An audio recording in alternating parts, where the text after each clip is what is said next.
Welcome to Phantom Hours, where silence has a voice and darkness tells stories long forgotten.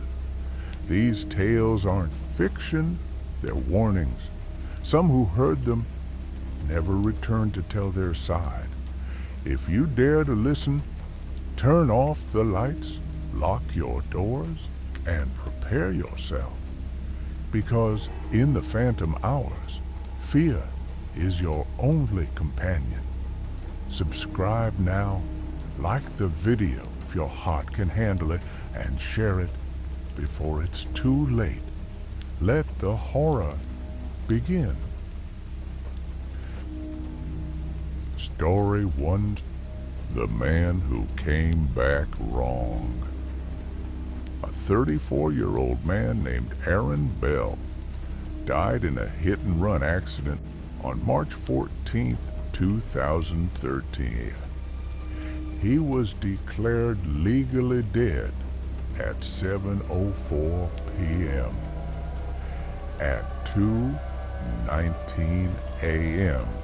the next morning, he knocked on his apartment door.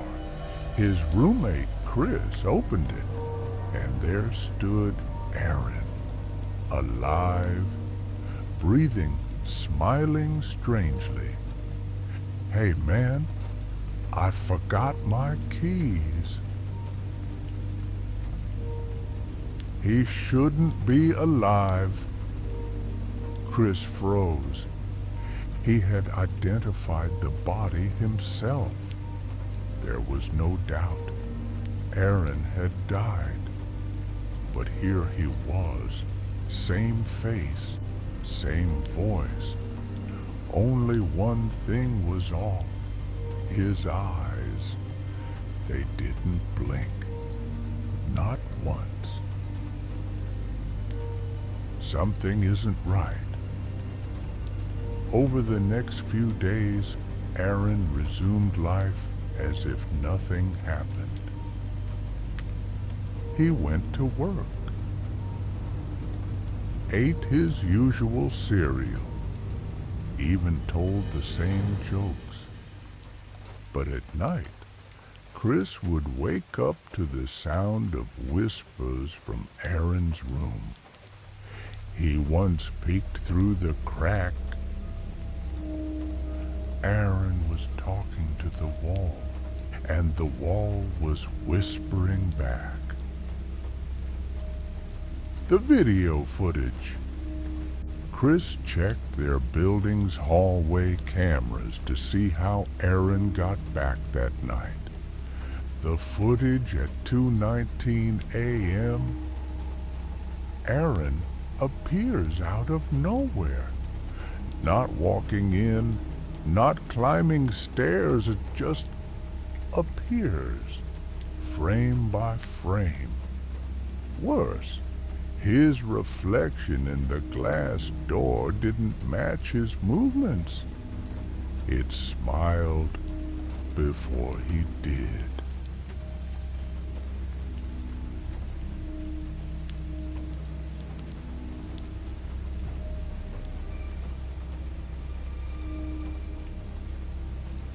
A different body. Chris noticed more changes. Aaron's skin began to look too smooth, like plastic. He never ate in front of anyone anymore. His voice echoed slightly even without walls. One night, Chris found blood-stained towels in the bathroom. Inside the bin, strips of skin that didn't look human. The confession. Terrified, Chris confronted him. Aaron stared for a long time and then said softly, "I tried to come back the right way. But the door only opens for what's not supposed to return. I brought something with me." Chris backed away. Aaron smiled. "It's wearing me." The transformation. That night, Aaron's body began to change. His spine stretched, arms lengthened unnaturally, his jaw unhinged like a snake's. From inside his throat, a second face blinked, upside down. It whispered, "You let it in. You invited it by opening the door." The police report. Chris fled and called the police. By the time they arrived, the apartment was empty. No Aaron, no blood, no evidence. Just the words "thank you" carved into the kitchen tiles. Epilogue. A new man. A few weeks later, across town, a new tenant named A. Bell signed a lease in a different apartment block. Same smile, same unblinking eyes. But this time, there were two shadows behind him. Story 2. Whispers Under the Floor. The House That Ate People. Jacob Harris, a 28-year-old freelance writer, inherited a long-abandoned farmhouse from his late uncle. It sat isolated on the edge of a forgotten town in Arkansas. No internet, no phone signal, no neighbors for miles. Locals warned him, "That house don't got no foundation. It has a mouth underneath." Jacob ignored the tales. For a writer, it was the perfect retreat. Quiet, undisturbed, and cheap. He moved in. At exactly 2:46 a.m., Jacob was jolted awake by a scratching sound beneath the wooden floor. Not rats, not creaking pipes, but deliberate. Then faintly, the voice of a child whispered, "I'm still here." Jacob froze, but by the time he got up and checked, silence had returned. The scratches multiply. On the second night, the scratches returned, louder, closer. Then came the whispers. Not one voice, dozens. "You hear us now." He lied. He left us here. Jacob tore up part of the wooden floor. Beneath was a narrow crawl space, and further below, another wooden layer, like a second floor, a hidden one. He climbed down. Inside the hidden level, the air was damp and freezing. The walls were carved with scratch marks and cryptic messages. One every decade. Feed us. His blood wasn't enough. And then Jacob found a human jawbone wrapped in what looked like children's pajamas. A history of disappearances. Jacob visited the local library the next morning. An old librarian stared at him like she'd seen a ghost. "That house, Your uncle boarded up the floor after 1969. Never spoke again. Before him, a family of 5 vanished. And before that, a pastor. The house had a pattern. Every 10 years, someone disappeared. Jacob had arrived in 1999. The crawling madness. Back in the house, Jacob installed cameras. But every night at exactly 2:46 a.m., the tapes showed only distorted static and sounds of laughter, screaming, and breathing. Heavy, slow breathing, as if something below the floor was alive. He returned to the hidden floor. In the corner, a patch of dirt had been dug away, revealing a metal trapdoor shaped like a giant mouth. Inscribed above it, "Speak to be eaten." Jacob whispered, "I want the truth." The door opened. He stepped inside, a pitch-black tunnel lined with walls of moving flesh. Faces stretched out, whispering, "He fed us. You feed us now. We don't die, we just whisper." Jacob tried to scream, but his voice was stolen. The camera dropped to the ground. Weeks later, Jacob's equipment was found by hikers. The last footage? A low hum, a dark room, and then a faint whisper. Next in 2009. Then the screen went black. The house still stands, boarded shut, overgrown.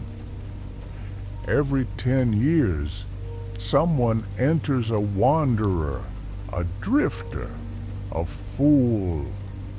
But every time, just before the next decade begins, locals say they hear voices under the earth whispering, "We're hungry again." Story 3. The Girl Who Drew Death. In a sleepy village in Romania, a 9-year-old girl named Mira was known for her strange gift. She would draw pictures, but not flowers, not butterflies. She drew death, and every drawing she made would come true. The first drawing. Her first strange drawing was of a neighbor, a man with a snake around his neck. 2 days later, that man died from a heart attack, found with his pet python strangling his body. People said, "It's just a coincidence." But Mira kept drawing. The school fire. One day she drew her school in flames. The next week, lightning struck the school's roof. Fire spread across 2 classrooms. No children were hurt, but the building was just like her sketch. The psychiatrist. Mira was taken to a child psychiatrist named Dr. Elena. She asked, Why do you draw these things? Mira replied quietly, I don't draw what I want. I draw what he shows me. Who's he? Mira looked out the window and whispered, the man in the corner with no eyes. The drawing room.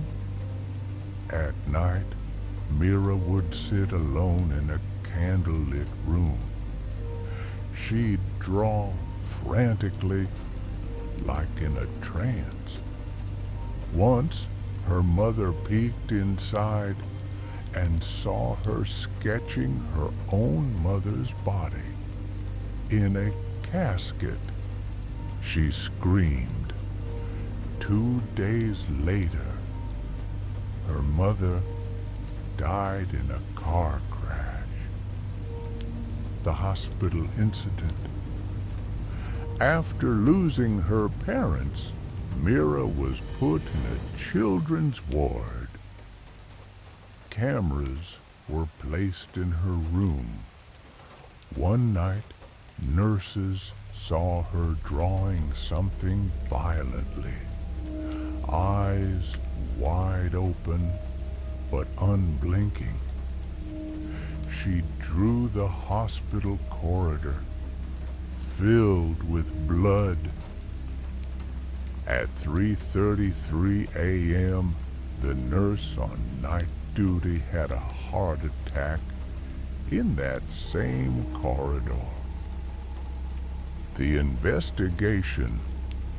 A group of paranormal researchers tried to investigate Mira. They asked her to draw them. She drew them standing in a circle, burning. They laughed it off. 3 months later, during a research trip in Siberia, their camp caught fire from a faulty heater.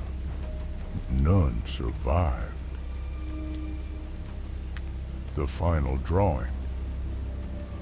One evening, Mira stopped speaking.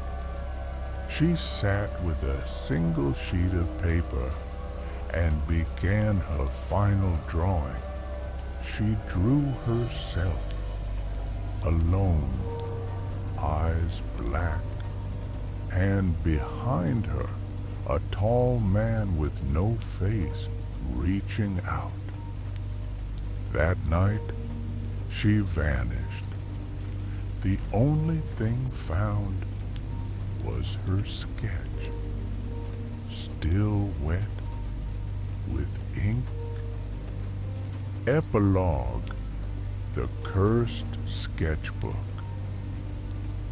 Years later, Mira's sketchbook was found in an old attic. It said, if you open it, the next drawing will be about you, and what you'll see is how you'll die. People say, never look at her drawings. They don't just show death, they bring it. Story 4. The Lake That Whispers Back. In the quiet town of Darrow Hill, hidden behind rusting fences and dense woods, there lies a lake. No name, no signs, just called the lake by the locals. People say it whispers at night. And once you hear your name in the water, you don't come back the same. The missing swimmers. Over the past 10 years, 11 people have gone missing at the lake, all young. All went for a late-night swim. No bodies were ever found, only clothes on the edge and ripples in still water. Locals stopped going near it after dark. Jenny's dare. Jenny was 22. A skeptic, a student of marine biology. She heard about the haunted lake and laughed. To prove it wrong, she planned to swim across it one night. Just her, a GoPro, and live stream. Her friends tried to stop her, but she posted, "Ghost Lake? Nah, just wet air and an imagination." The live stream. At 11:41 p.m., she went live. Dark waters, moon above, silent trees. She laughed as she stepped in, but around 5 minutes in, she paused, tilted her head, and whispered, "Did someone just call me?" Comments flooded, "Stop joking! What was that voice?" Then she dove underwater and didn't come back up. The footage. Her stream continued for 3 hours, just rippling water. But something was strange. The water looked like it was breathing. Zooming in, viewers saw tiny faces in the waves, not clear, but screaming. The aftermath. Search parties arrived the next day. Nothing found. But something was left behind. Her GoPro, placed neatly on a rock, still recording. The last thing it captured, a voice, her own voice, whispering, "It's not a lake, it's a mouth." The old man's story. A 90-year-old man came forward. He claimed to have seen it happen in the 60s, too. Back then, his brother swam across the same lake. Never came back.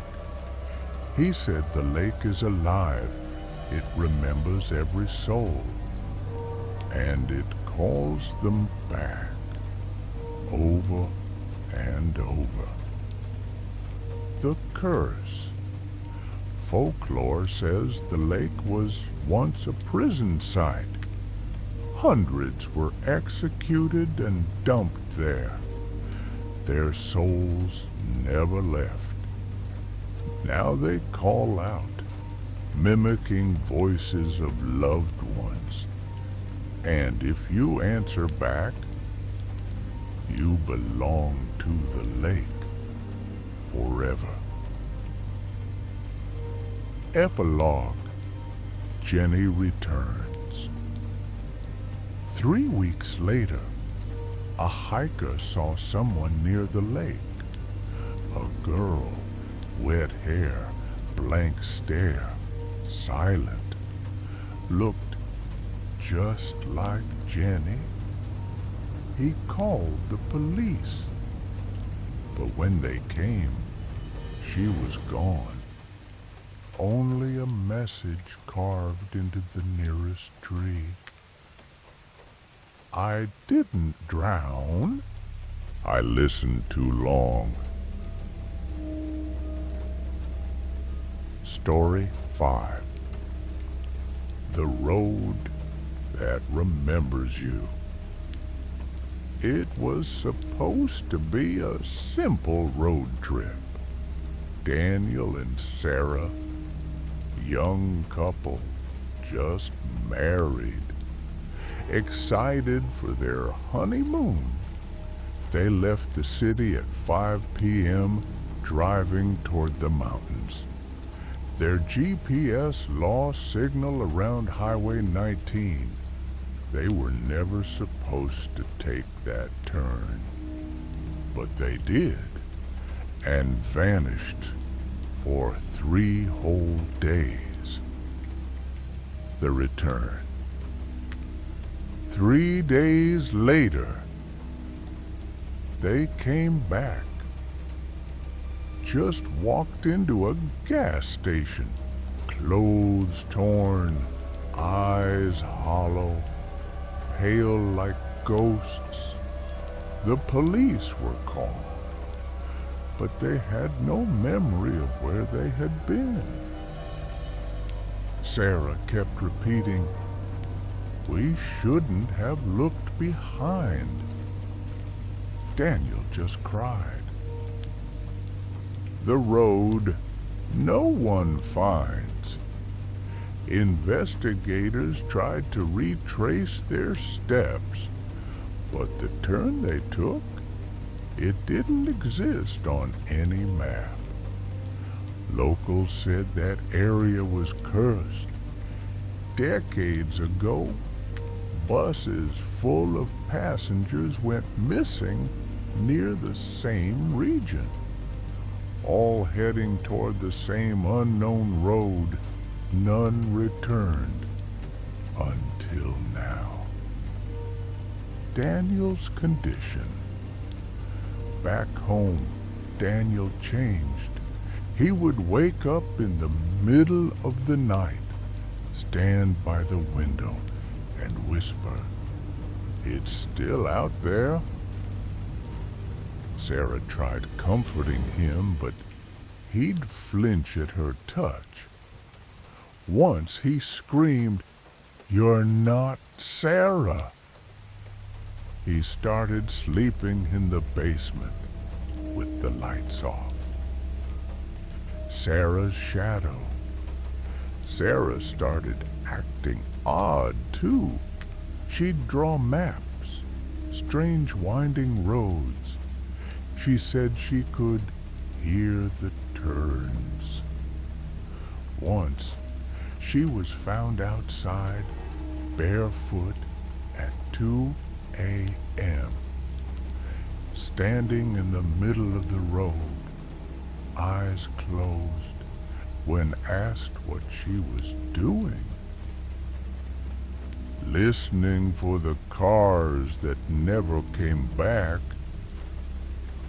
The footage. A dash cam was recovered from their car. The footage showed something horrifying. They were driving in circles, over and over. But every time the landscape changed slightly. Trees got closer to the road. Street signs melted. Voices came through the radio, in their own voices, but saying different things.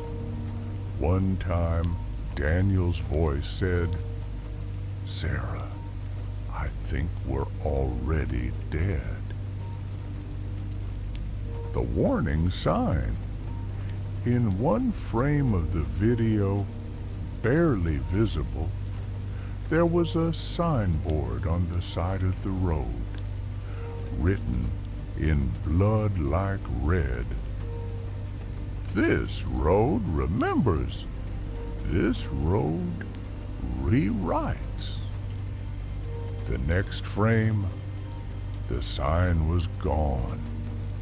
Sarah's voice whispered, "We're not driving anymore, Danny. We're being driven." The realization. A paranormal expert examined the case. He said Highway 19 was a myth, a phantom road. It appears only to those who doubt their reality, or who are running from something. Once you enter, it scans your soul and rewrites your identity. Some never return, some do, but changed. The final scene. Weeks later, Daniel went missing again. Sarah was found standing in the middle of their living room, covered in black oil. Smiling, she simply said, "The road wants me back." Then she vanished. No footsteps, no doors opened, just the faint sound of tires screeching from inside the walls. Epilogue. The new victim. Months passed. The video went viral. Some called it fake. But one TikToker went viral for finding the road. He went missing too. And last week, someone uploaded a new dash cam clip on his account. The couple in the front seat? Daniel and Sarah, except they were smiling now, eyes completely black, and the road ahead was endless. Story 6. The Doll Behind the Mirror. Emily was 6 years old, sweet, shy, and quiet. Her parents were always busy. They had just moved to a new town, and Emily had no friends.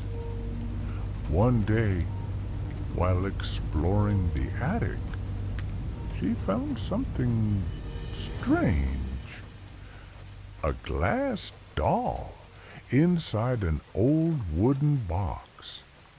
Its eyes were clear, too clear, almost like they could blink. She brought it downstairs, smiling.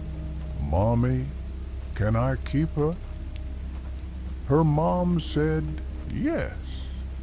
That was their first mistake. The Night Whispers. That night, Emily placed the doll on her bedside table. In the dark, the doll shimmered under the moonlight. As Emily closed her eyes, she heard it, a soft whisper. "Emily, are you lonely?" She sat up, confused. "Who's there?" Silence. The doll's head was turned, facing her now. The imaginary friend. Over the next few days, Emily changed. She stopped talking to her parents. She whispered more and more to the doll. At dinner she said, "Lily says you don't like me. Lily says you'll leave too." They laughed it off. Kids have imaginary friends, but this imaginary friend was very real. The mirror games. Emily's mom started noticing things. Mirrors in the house fogging up, even when there was no heat. Fingerprints on the inside. Once, While brushing her teeth, the mom glanced in the mirror and saw Emily in the hallway, smiling, but when she turned around, no one was there. Emily was asleep in bed. Rules from Lily. Emily started drawing pictures: a house on fire, a crying woman, a girl in a black dress holding hands with a glass doll, and rules. 1. Don't cover Lily with cloth. 2. Don't put Lily in the closet. 3. Don't take Lily away. And at the bottom, or Mommy will cry forever. The first accident. One morning, Emily's dad tripped down the stairs. He swore someone pushed him. A tiny handprint was on the back of his shirt, burned in, red, small. Emily? She just giggled and said, "Lily doesn't like you. She said you were mean in another life." That night, he threw the doll into the trash. By morning, it was back on the table. The screaming mirror. The mother tried to record Emily while she played alone. In the video, Emily sits. The doll sits across. The audio picks up Emily. "Why are you angry, Lily?" Emily: "No, I won't tell them." Emily softly crying. Then a high-pitched scream, not from Emily, from the mirror behind her. The truth about Lily. The mother researched. That attic used to belong to a girl named Lillian Moore, 80 years ago. She was locked up for behavioral issues. She died in the mirror room, holding her doll. No one knows how the mirror ended up in this house. The final night. The mom tried taking the doll away. Emily screamed, scratched, bit her. She said, "Lily said you'll burn like the others."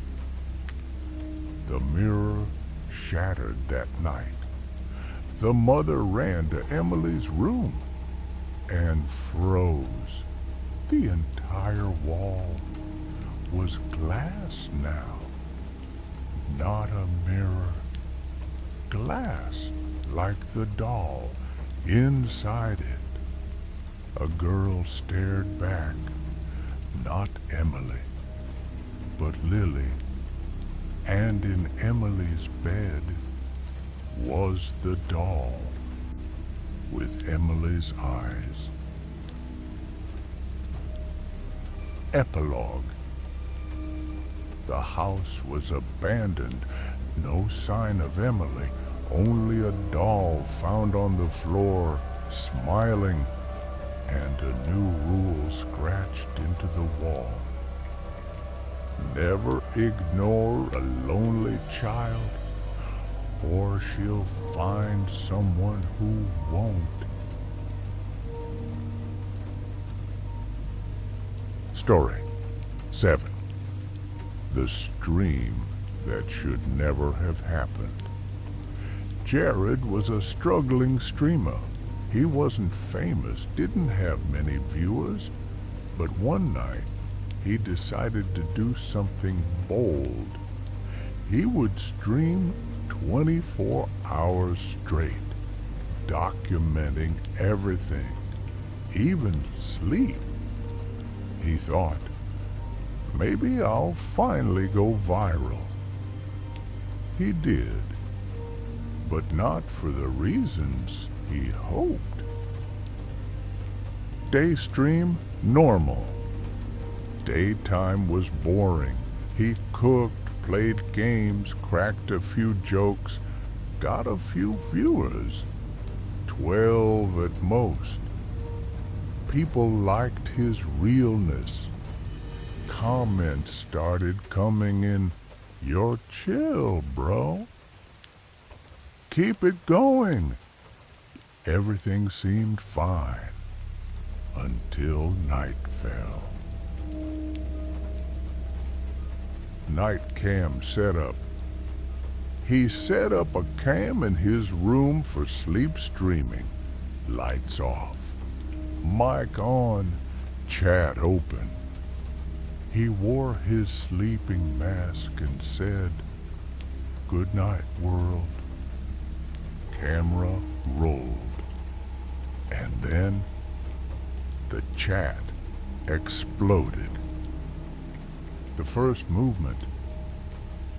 10 minutes into sleep, chat messages started flooding in. "Yo, who just walked past the door? Wait, was that your mom? Jared, wake up!" But Jared was alone. He lived in a studio apartment. Clip replayed. A viewer clipped the moment. The door closed, then slowly opened inch by inch. A hand gripped the frame, thin, pale, twitching. Something walked by, but not in full view. Morning confusion. Jared woke up fresh, checked the chat, hundreds of messages. He watched the clip. His face turned pale. No one could be there. He locked the door on stream before sleeping. The shadow returns. He decided to go on with the stream. Maybe it was a prank. But the second night, the figure returned. This time, it stood behind the curtain, barely visible. Viewers started screen capping. "Bro, there's a face. That ain't no prank." The girl in white. On night 3, Jared left the stream running, went to the kitchen. He was gone for 4 minutes. When he returned, the viewers were gone. Chat dead. He watched the VOD. While he was out, the camera glitched, and then it shifted, even though it was fixed. A girl in white appeared on screen, hair covering her face, standing behind his desk, motionless. She stared directly at the lens. The call. One viewer recorded the whole thing and DM'd Jared. "Call the cops. Something seriously wrong with your place." Jared laughed it off until he noticed something even worse. The file. In his recording folder, The night stream had a second file, one he didn't create. It was named do not delete.mp4. He opened it. It was not from his camera. It was from a different angle. Someone was filming him from under his bed. He could see his feet, his breathing, and something moving beside the bed. He tried to end it. Jared ended the stream, deleted all clips, turned off all equipment. But the next morning, he woke up to a notification. New stream uploaded live, Jared's Night 4. He never uploaded it.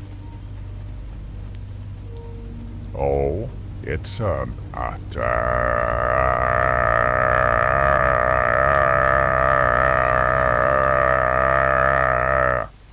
The viewers. Now, viewers were increasing.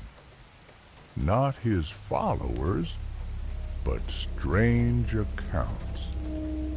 Usernames like No Way Yes Here, Watcher42, Behind You Live. Their comments. Let her finish. Almost done. She likes you. The final stream. He tried leaving the apartment, locked himself out. His phone died. When he returned, his PC was on, streaming again. Camera facing the closet. A hand reached out, not human. Gray, thin, shaking. Then the screen cut to black. Epilogue. Jared's channel was reported missing 2 days later. Police entered his apartment. No sign of him. Only the stream still running, playing a loop of him sleeping. But in the background, the girl in white stood in the doorway, smiling, waiting for her next streamer. Story 8. The girl behind the door. Tom was a night security guard at a closed-down girls' boarding school. The school had been shut for years, abandoned after a fire took 2 lives. His job? Walk the halls, check the cameras, and report anything unusual. He had no idea what unusual really meant. Until that night. His shift started at 10 p.m. The school was quiet. Old hallways, creaking doors, and cold air. The security room had 10 monitors, one for each corridor, classroom, and hallway. At first, everything was still. Then at 1:43 a.m., camera 6 blinked. Okay. The first glitch. Tom leaned in. Camera 6 showed something odd. The door of room 12 was open. That door had been locked for years. He checked it himself earlier. It didn't even have a handle anymore. But now, it stood wide open. The first sighting. Tom grabbed his flashlight and walked toward room 12. The hallway was freezing. As he turned the corner, he saw her. A girl, maybe 12 years old, wearing an old school uniform, standing behind the open door. She stared at him. He blinked. She was gone. Digging the past, back in the office, he searched old files. Room 12 had once belonged to Clara, a student who died in the fire. The report said, "Body not recovered fully, presumed perished." But Tom noticed something strange. The report was dated one day before the fire. How was that possible? Every night, the next night, room 12's door was open again. He didn't go. He watched through the camera. At 2:01 a.m., the girl returned. She stood behind the door, staring directly into the camera. Then she smiled. The feed cut out. Voices. By the third night, Tom was hearing whispers coming from room 12. He watches. He lied. He burned us.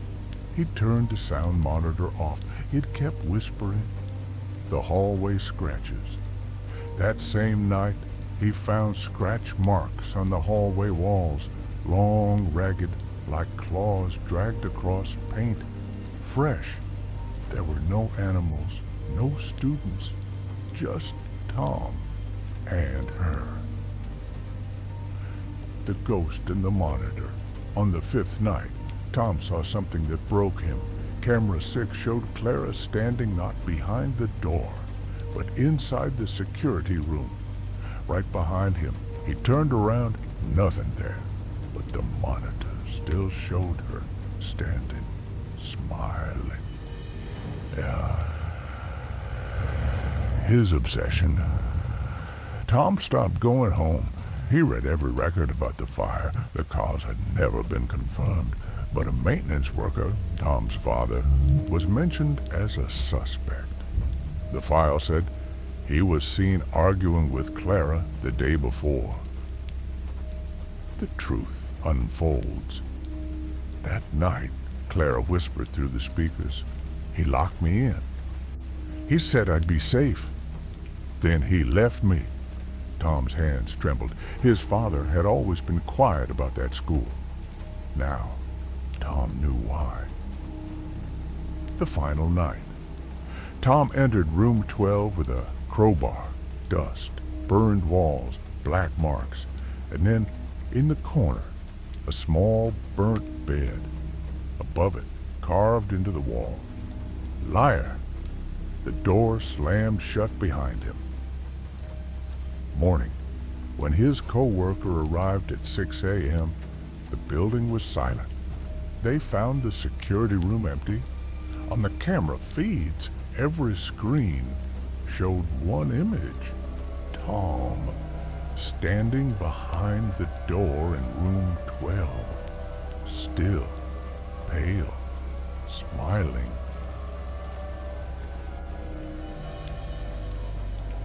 Story 9.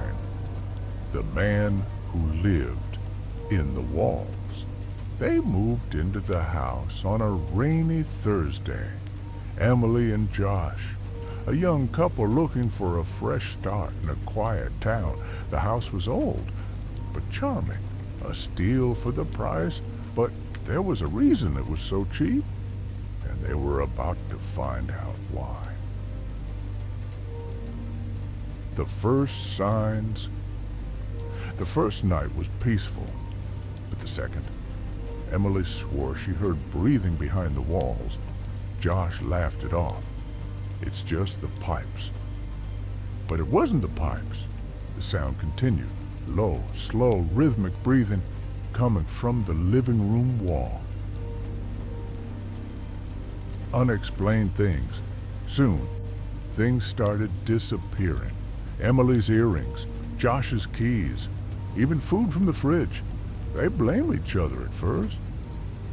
Then one night, Emily found her missing ring inside the attic, placed neatly on a dusty wooden table, and as if someone had been living there. They had never even opened the attic before. The shadows. Josh set up a motion camera in the hallway. Next morning, they checked the footage. At 3:17 a.m., a tall figure crept out from behind a bookcase. It stood still for 2 minutes, watching the bedroom door. then slowly slipped back into the wall. Josh went pale. That's not possible. The police.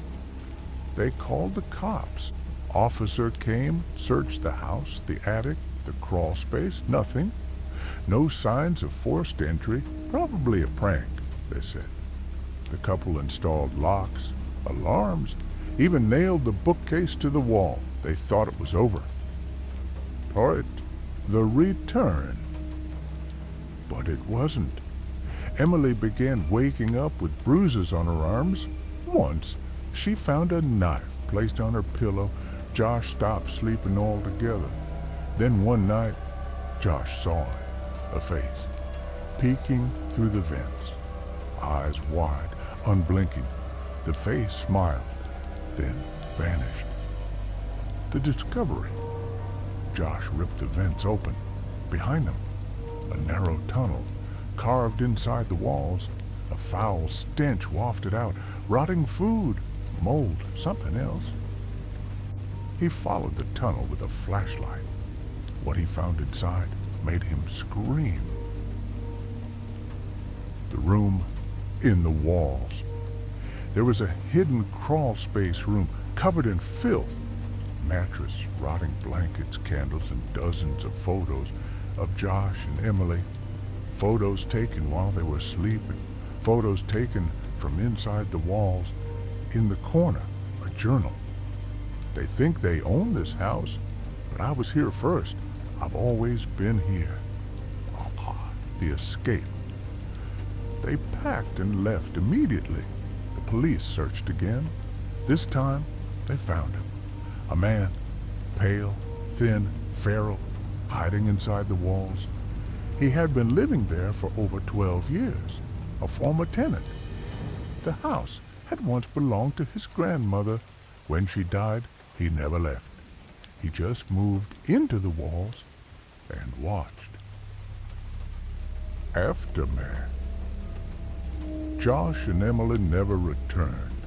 The house was sold again, then again, each time for cheaper. Now it sits abandoned, still quiet, but if you stand close enough to the walls, you might hear breathing. Story 10. The hotel room that shouldn't exist. It was supposed to be a normal business trip. Michael, a mid-level sales executive, was traveling through a remote town in Arizona when his car broke down late at night. The sun had long vanished, and all he could see were the flickering streetlights and closed shops on the empty road. He pulled out his phone. No signal. Great.